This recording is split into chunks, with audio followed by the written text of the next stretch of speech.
Naay 7 steps para sugdan ang JDBC. Una, i-import nimo ang package. Ikaduha, i-load and register nimo ang package. Ikatulo, i-establish nimo ang connection sa Java and sa imuhang database. Ikaupat, create the statement sa program na imuhang buhaton. Ikalima, execute the query sa imuhang statement nag-state. Ikaunom, i-process nimo ang resulta. Ug kinalasan, i-close nimo ang connection sa imong database. So karon, magsugod na ta.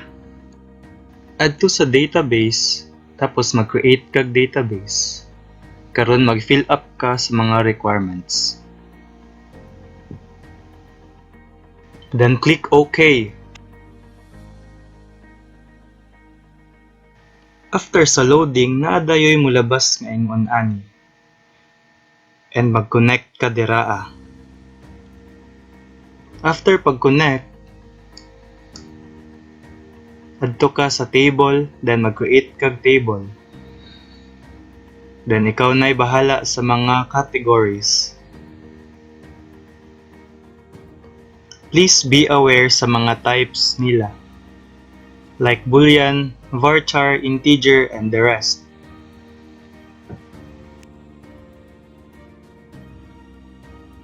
Afterwards, pwede na nimo i-view ang data.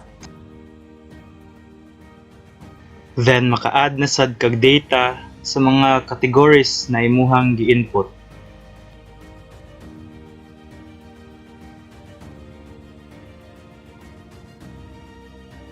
Proceed to projects and create a Java application.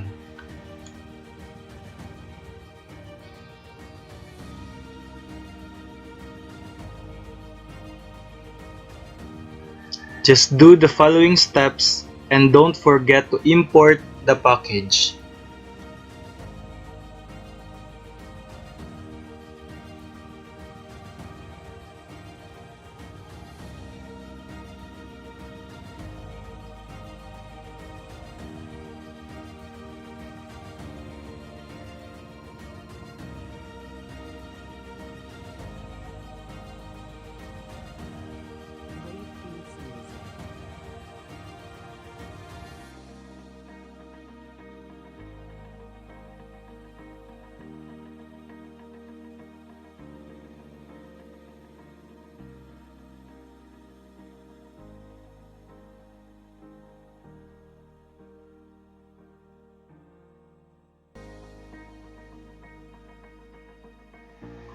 Paste it on the string.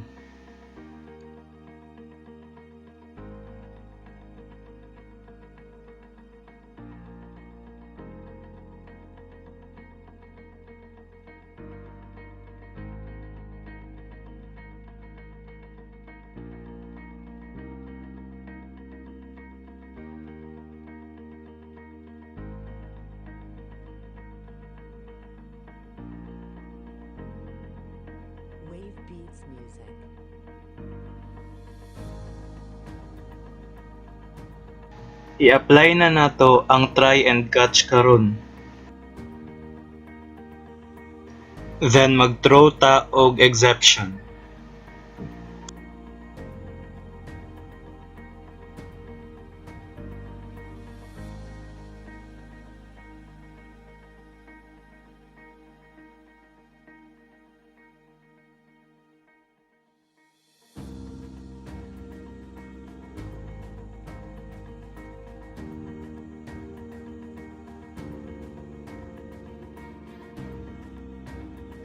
I-link nimo karon diri ang JDBC, ang username and password nimo kaganina nga gi-input.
Ang gi-execute nato na query dire kay ang string na programmer.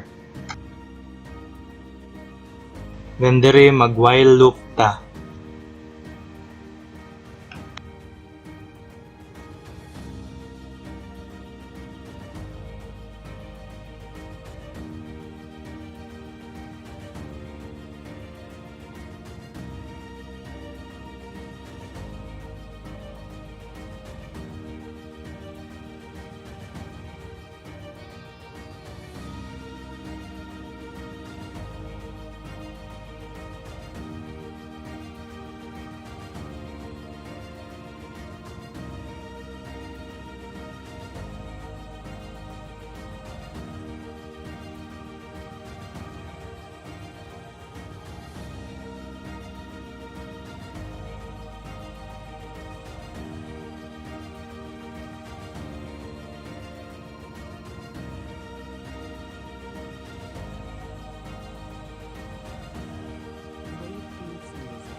Ang gipasabot sa error kay walay suitable na driver para ani na JDBC. So moadto ta sa library and just follow what I do.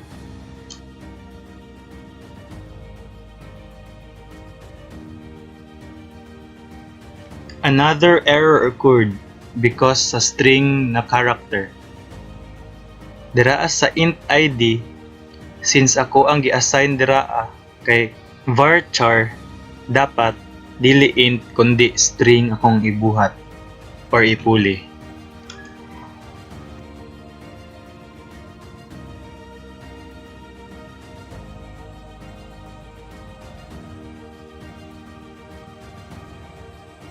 Karon testingan na pod natog dungag og another data.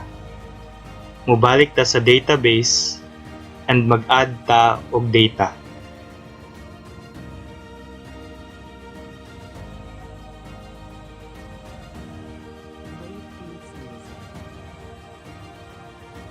Tada! Diara, nadungagan na jud.